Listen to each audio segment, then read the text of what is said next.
Life is beautiful like Sea Asia. My entrance was independent, but we major. The challenge that's killing me is to balance humility with my ability to stunt like Lee Major. When I was pissing poor, I had a vision board as my screensaver. I envisioned tours on G4s, mink blazers, hopping out with pink gators, unhinging doors like C4, ringing alarms like tennis saw. P-more. Had the club going up like seesaws. Abroad, we score so much, no need to keep score. Petite broads who eat raw, greet us at customs, teach us the customs and traditions of foreign soil. Royal dignitaries sending emissaries to meet Moors. I know them.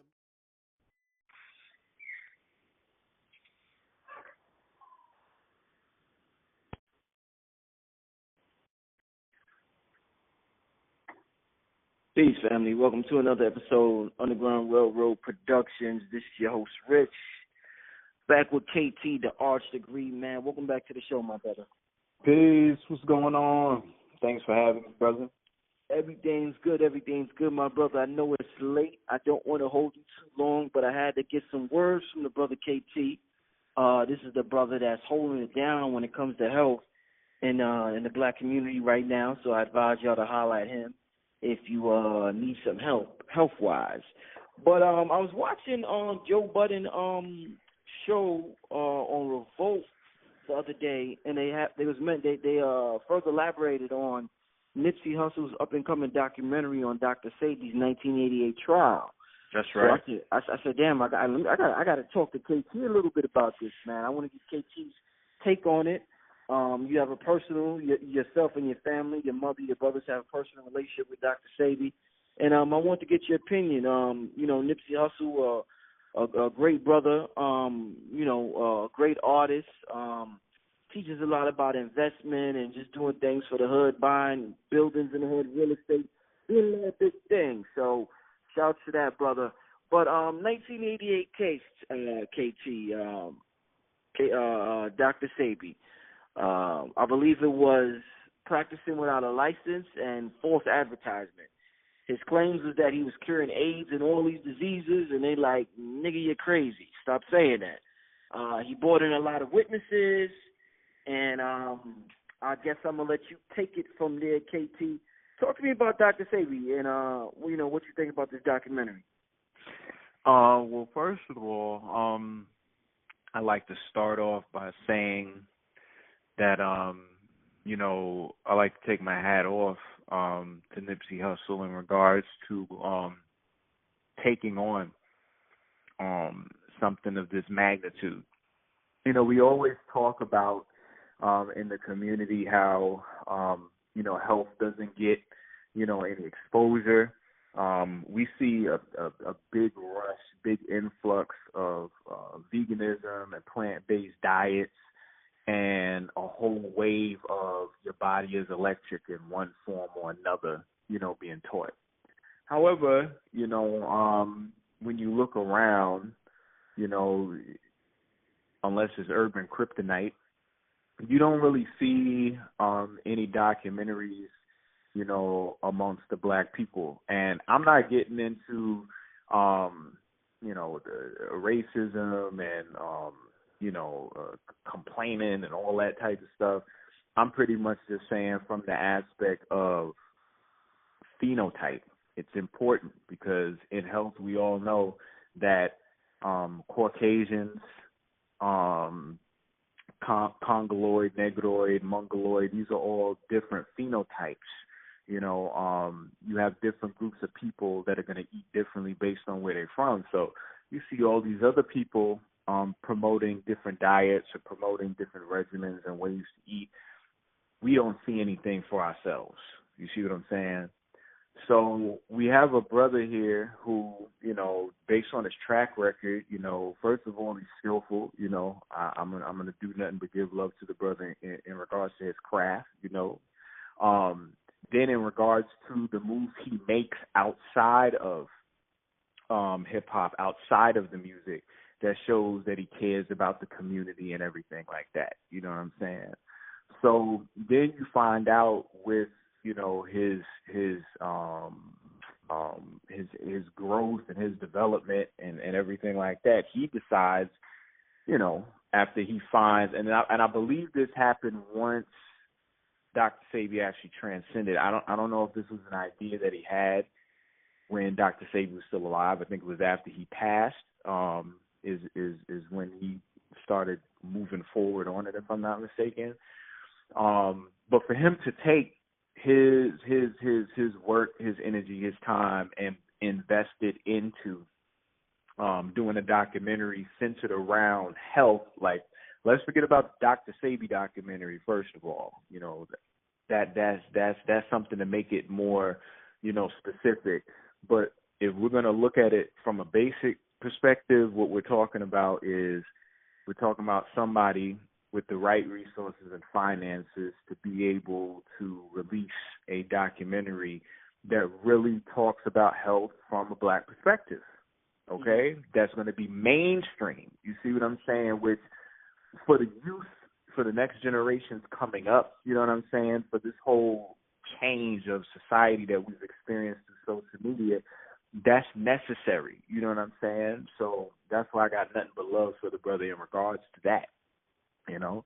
Now, how much Nipsey Hussle knows about Dr. Sebi and his history, I'm not aware of, you know. However, in anybody doing a documentary, it only makes sense that, you know, people do their due diligence and research to make sure that they get the evidence and the facts right, so that when they do present, you know, something like this, which is kind of like first of its kind on this level, that is done correctly. You know what I'm saying? And that the brother, that the elder, that the Baba, you know, gets his just deserved. You know what I'm saying? He gets respected the right way. Now, my relationship, you know, with Dr. Sebi is that, you know, technically he's my stepfather. You know, I would be his stepson. He's not a biological father to me. My biological father is George Edward Tate. However, when I was born in St. Croix, my father was still here in the States. My mother ended up marrying into the family, and in that, he ended up becoming my father, and I spent the first years of my life with him a lot. And then, you know, different times throughout me growing up, he's been there, you know, during some interesting moments, you know, of my development. But that's my relationship with him, you know. So even during the court case and even during the beginnings, like, I was a child. I was a youth. You know, you see things like growing up, hip hop and everything like that. And they got these shows where they got, you know, young artists who actually grew up in the industry. Well, that would be me. If they had like a growing up conscious or something like that. Growing up conscious. I'm just saying, man, that would be something I would be in, because, you know, my family and I have been there. We've been in the cut the whole time, you know. Now, the court case, for those that don't know what we're talking about, was based on 1988 court case. Everything popped off in 1987, though, in regards to them boys, you know, coming after Dr. Sebi. Now, it's told all on different platforms that Dr. Sebi claimed or said or announced in a newspaper that he cured AIDS. So I want to clear that up and let people know that's not true. He did not do that. What he did was he actually talked with my mother, Mama Pill, because she's the one that actually, you know, put a lot of this information that we know about Usha and their advertisements and their wording. She was the one that did that, because there wasn't a bunch of people doing flyers and posters. There wasn't no social media, so, you know, you wasn't digitally emailing flyers. Like, no, you had to go to a print press. You had to go through a lot of work in order to get the word out. So my mother did a lot of that work. You know what I'm saying? So what he instructed her to do was this was the statement. It was, AIDS has been cured. You understand? Mm-hmm. AIDS has been cured, not I cured AIDS. There's a big difference between the two of those things. Because in one aspect, when you say I've cured something, you're making claim and you're also going against this whole structure full of policy and statutes and just getting in the bed with some mess. You see, what he said was AIDS has been cured because Frank White, you know, my mother has the story. You know, you gotta have a Mama Pill because Mama Pill got all the business. Mama Pill is my mother, and y'all can go to greenleaf-herbs.com to see what Mama Pill has to offer. But it was 1988 court case, and he had instructed AIDS has been cured because it was a person by the name of Frank White who actually said that they had pneumonia. So my mother went through the necessary protocols, the biomineral balance, that protocol that Dr. Sebi had proposed. She went ahead and went through with that particular protocol that she was trained to do, and it turned out that Frank White was actually somebody who had AIDS. And it wasn't pneumonia, and he didn't disclose that information until he came back with the paperwork from the physician that said negative, meaning he didn't have it anymore. Mm-hmm. So it was the protocol, you see what I'm saying, that was responsible for assisting this individual to overcome, you know, this ailment, this pathology that people thought was impossible to overcome. It wasn't Sebi. It wasn't him. It wasn't my mother. It wasn't none of the people. It was the protocol. So that's why he worded it, AIDS has been cured. All right? Right. Exactly. So they put that in the paper, and what happened is they ended up getting some kickback, you know, and the district attorney, Robert Abrams, was the one that was after Dr. Sebi's throat. And, you know, he pretty much was putting it on, you know, practicing without a license, claiming to cure diseases, da-da-da-da-da. You got to bring 9 people up in here, you know what I'm saying, in order to testify that they followed your protocol and, you know, they've seen some type of remedy. 77 people from all 4 corners of the planet popped up, you know, and the rest is history. You see what I'm saying? So then it becomes an argument whether or not Dr. Sebi won a case in regards to being able to sell a product and say that you can cure stuff. But this is the thing. Dr. Sebi never said he did. So that was never what the court case was about. The court case was about whether or not he healed these people. So you have arguments that go on in regards to what Dr. Sebi won the course about. My thing is this. He didn't get locked up. My mama didn't get locked up. I didn't get taken away from her and put in the state because they was threatening my mother with taking me away and taking her children away if she didn't cooperate, if she didn't collaborate and work with them. You see what I'm saying? So my thing is everybody walked at the end of the day. Nobody went to jail, and he continued to be able to help people and, you know, spread the necessary message in the word, you know. So this court case, by him showcasing that, what? Diseases, pathologies, illnesses, chronic diseases that our family, that our community constantly suffers from, where we weren't able to find no remedy, and then keep in mind that this was the crack era at the same time. You see what I'm saying? That we had a situation where somebody came with a message and was able to communicate this message so that the people can follow through and actually gain remedy and overcome these issues and overcome these problems. And that's exactly what he did. You see what I'm saying? So in regards to Nipsey Hussle, my thing is he was moved by him finding out that there was a court case, because when it comes to us in the community talking about the things that we've done, you know, it's always dope to go back to the inventors and scientists and stuff like that, because there's patents and there's documentation, and they went through the necessary, they've gone through the necessary schools and all that in order to be accepted, so to speak. You see what I'm saying? So we respect them because they went through hellfire during trying times and persevered, and they were able to yield.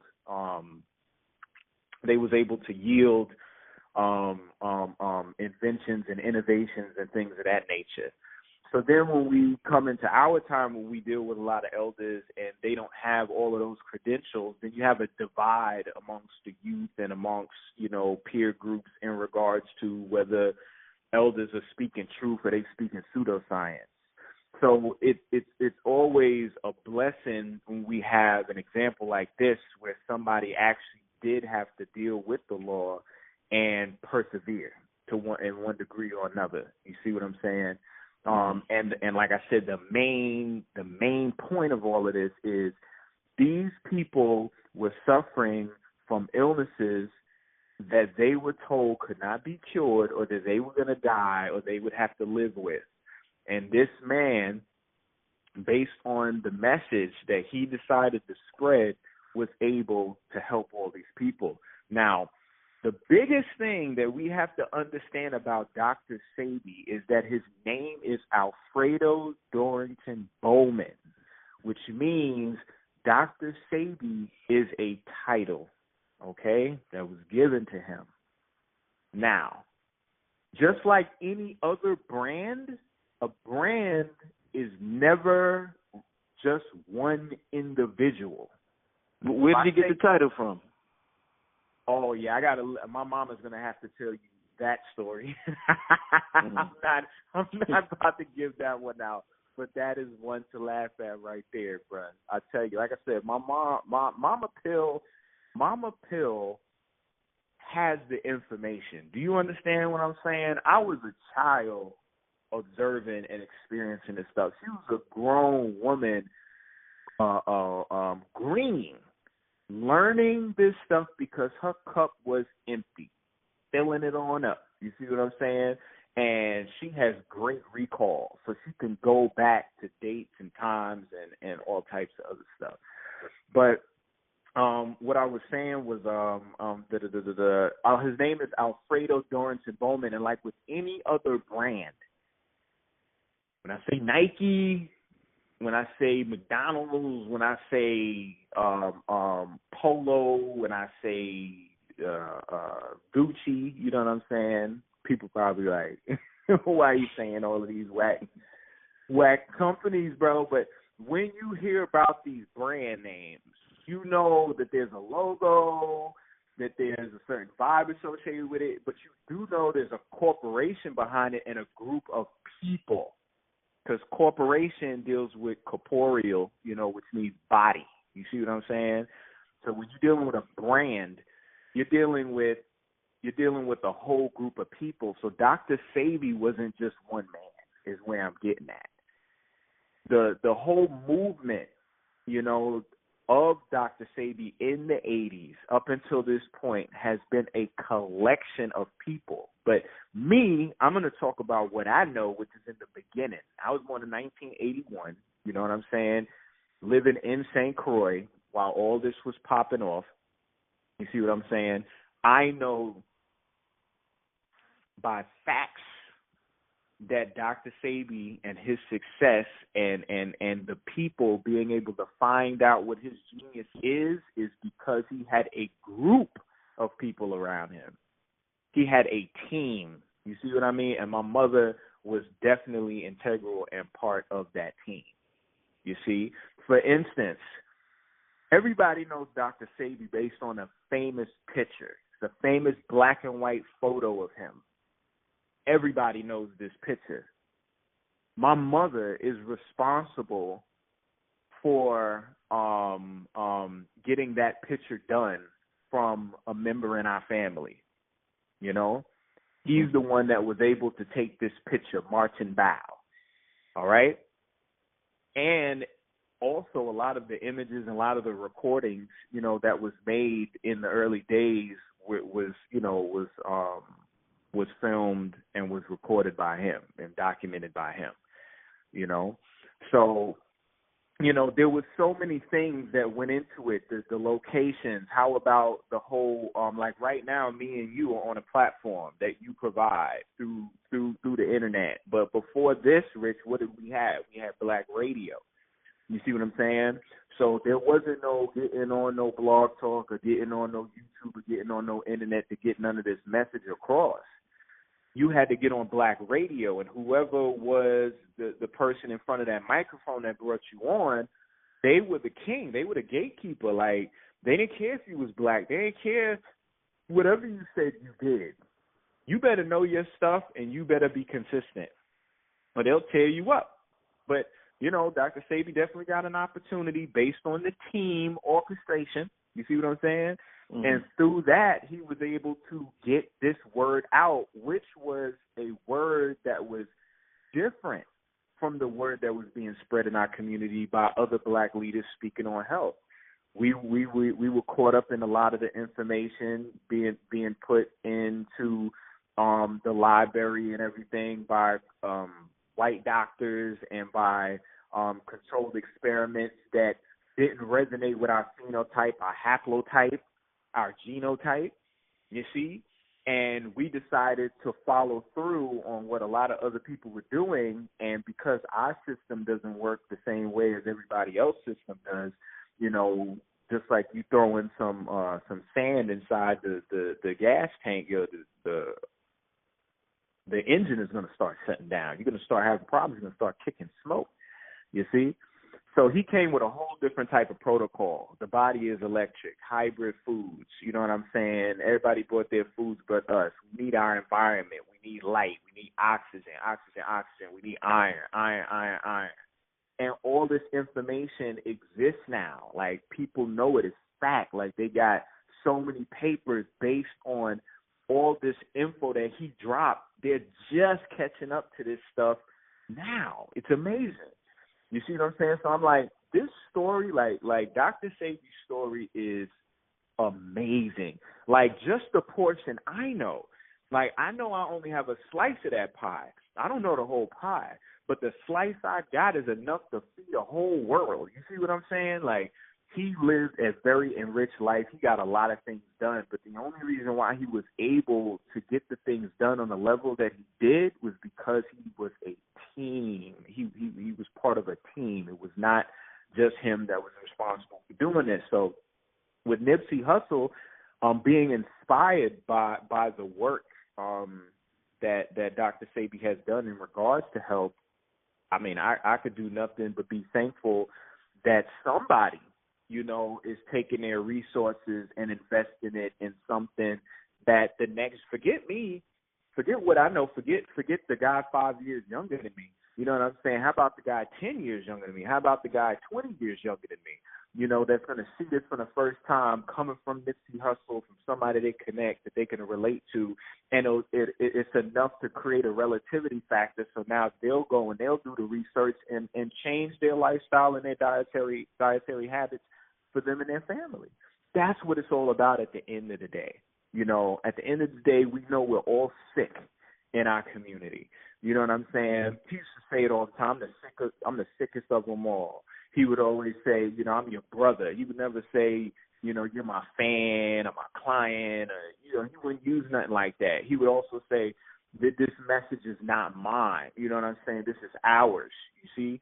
So these principles that he would drop would be principles of psychology, principles of emotion, principles of mentalism, principles of physicality. You see, he was covering all four realms of influence of healing, and a lot of people didn't even know. He was able to drop to his knees. You know what I'm saying? Like, he was strong.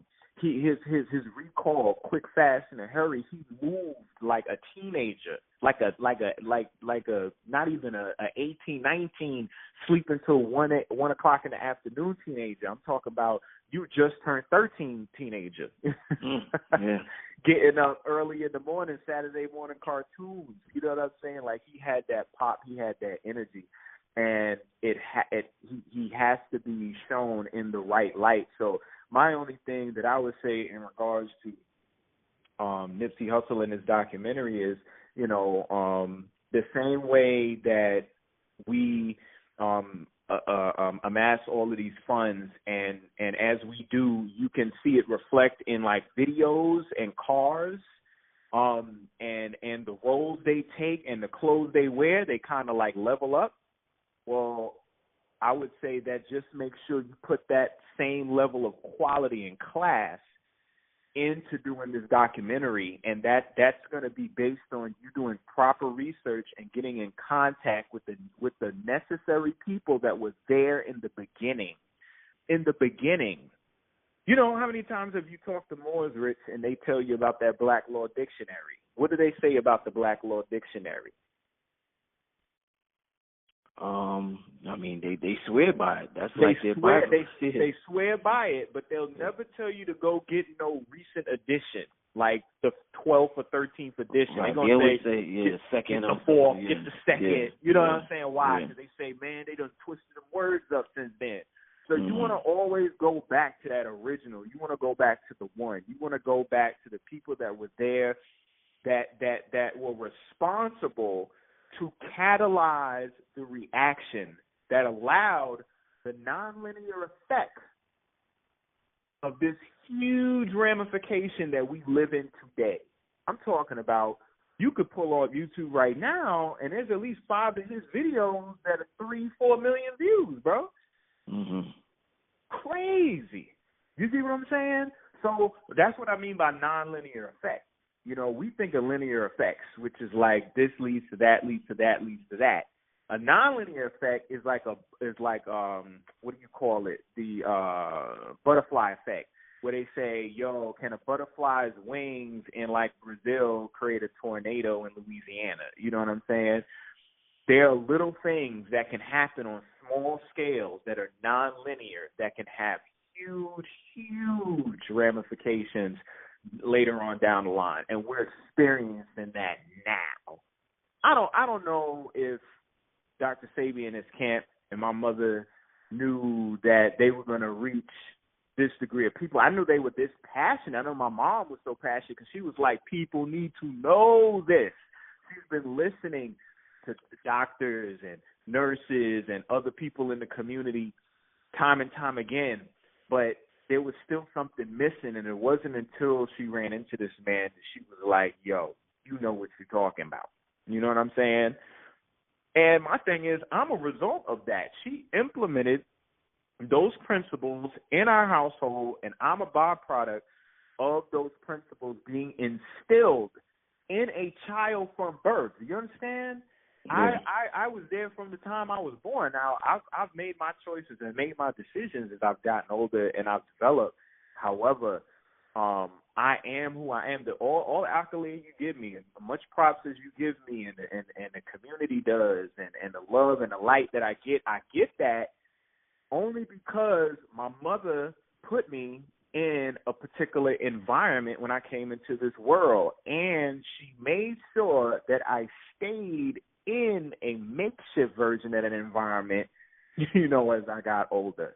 She took me to a special program, a Reasons program. I think I talked to you about this before.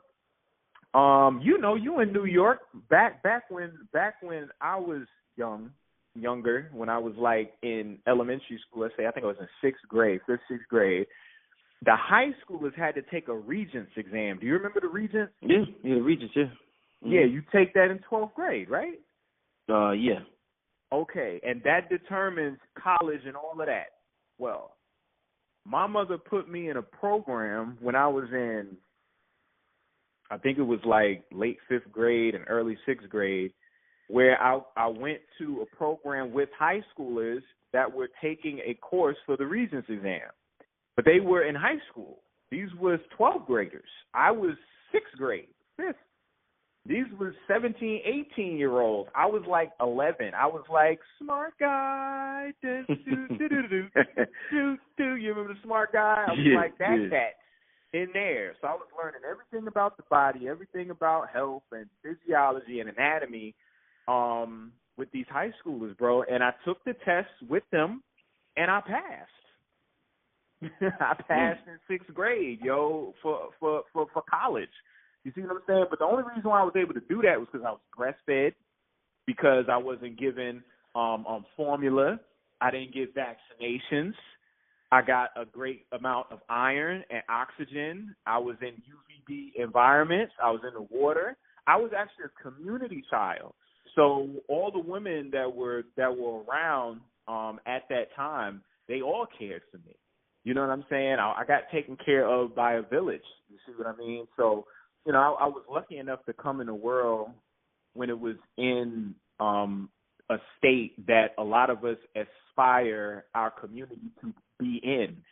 And I'm like, he was the man within that community. You know what I'm saying? So I was able to witness that coming up. It gave me a certain amount of courage, confidence, understanding, from young, and that's necessary. You see what I mean? So, like I said, he has such a phenomenal story, enriched with truth and love and light and perseverance. The court case is I mean, it's amazing. Remember, 1987, 88, that was the harmonic convergence. There was a huge celestial event going on at that time. Usha Institute, yeah, it's called Usha, but technically that's the DBA name. The actual name for Dr. Sebi's company was Ogun Institute. Yes, as in the deity that rules over iron and the blood, the deity that actually is over Marvel, why Marvel Comics does so well. You know what I mean? Marvel Cinematic Universe does so well in theaters, but Ogun, that's why he pushed iron so hard. He pushed oxygen so hard, because Ogun deals with iron. He deals with metallics. He deals with metallurgy and blacksmithing and the tinkerer and things like that. Iron Man, all that stuff, So he knew way more than people give him credit for, just because he didn't say particular things. But if anybody understands how a griot, Jolly Kunda, or an elder sit you on their lap, they do not get off by using big, complex, and complicated jargon.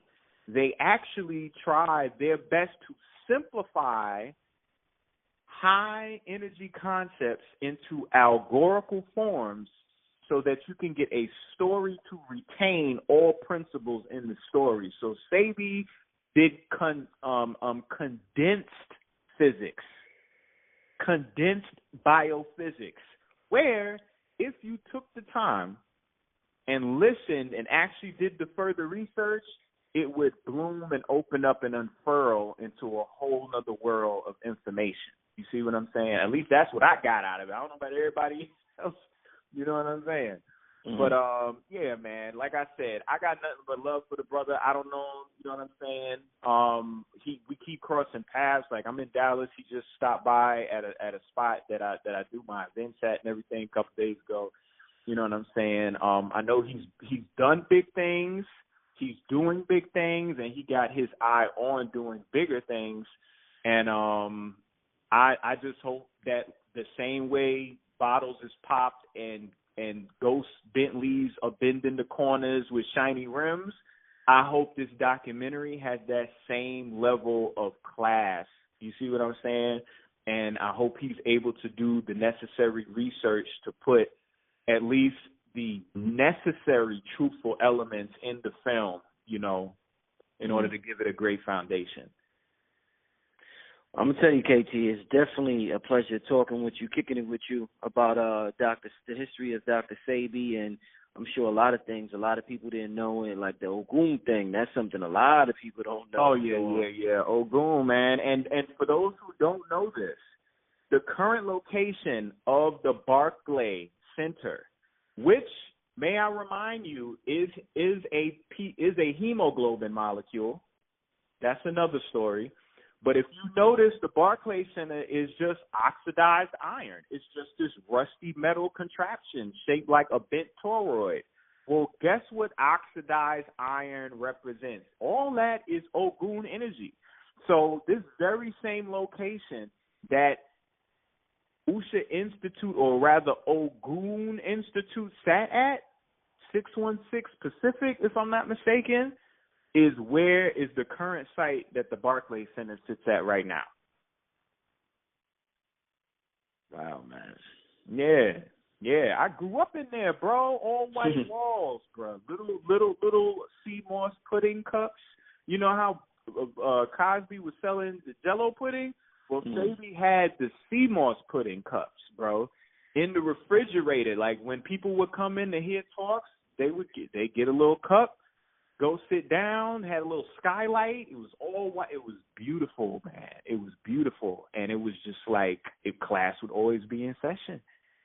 You know what I mean? I remember it like it was yesterday. So, you know, I would love for people to be able to go on a ride and you know, find out that, you know, we're always reminded that we have great people, you know, in our community, you know, in our nation. And it's just beautiful when they get represented in the right light. So I just ask with all my heart that he's just presented in his right light, because he did the work necessary to deserve it. And yeah, that's it. Indeed, man. Well, we got another show coming up soon, dealing with the second brain in the body. Brain gut. That's right. Yeah, so that's going to be powerful. So I'm going to be ready for that. Stay tuned for that. That's coming immediately following this. But I definitely had to have a quick talk with you and just get you to drop some science on what's going on with Dr. Sebi and everything, well, the history of Dr. Sebi and everything. But thanks again, KT. Leave the people with your information. So First of all, before I say anything about me, as Sebi said, Sebi always said what, Rich? He said, "Mama, we got to look back to the mama. You don't find nobody in Mother Nature is following the man. Everybody follow mama, right?" So then Doug Wallace just ends up getting all the accolades for stating what? That mitochondria is only passed down through the woman. Well, mitochondria is where the goddamn electricity of the body comes from. You see what I'm saying? Condensed biophysics. So before I even talk about myself, I got to give praises and all due to the mama. And my mama is Mama Pill, and you can find her at greenleaf-herbs.com. Okay, greenleaf-herbs.com. You can reach out to her, connect with her. This is the woman who gave that package to Frank White, and why this whole AIDS thing is even talked about right now. You know what I'm saying? Mm-hmm. Of course, I want to give love and light to my brothers, Red and Blue Pill. They're always doing big things. You know, you can get Red, I believe it. No, he got KTL Empowerment, but he got Kings County. You know what I mean? He got a few connects, but y'all know y'all can get him through the Kings County. And then a Paranormal is Blue Pill, and he's Oceans 44 Corp, I believe, if I'm not mistaken. But, you know, Blue Pill, you know, you can find him on their Instagram, you know. And big shout out to my sister Kiba, who is going to be coming through with the dental information, which is going to be smacking people upside the head. So, you know, we got some big things coming. But last but not least, me, KT the Arch Degree, KTTHEARCHDEGREE. I know it's long, KT the Arch Degree. That's my Instagram, that's my YouTube, and my website is ktthearchdegree.net. So, yeah, man, that's how people can get in contact with me, my mama, and my brothers, and our whole squad.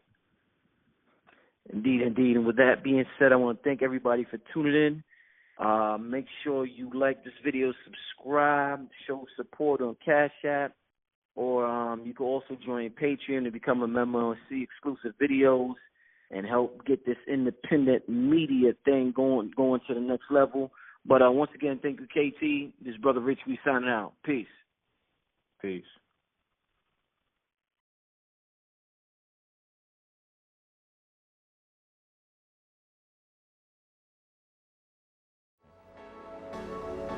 Life is beautiful like Sea Asia. My entrance was independent, but we major. The challenge that's killing me is to balance humility with my ability to stunt like Lee Major. When I was pissing poor, I had a vision board as my screensaver. I envisioned tours on G4s, mink blazers, hopping out with pink gators, unhinging doors like C4, ringing alarms like tennis saw.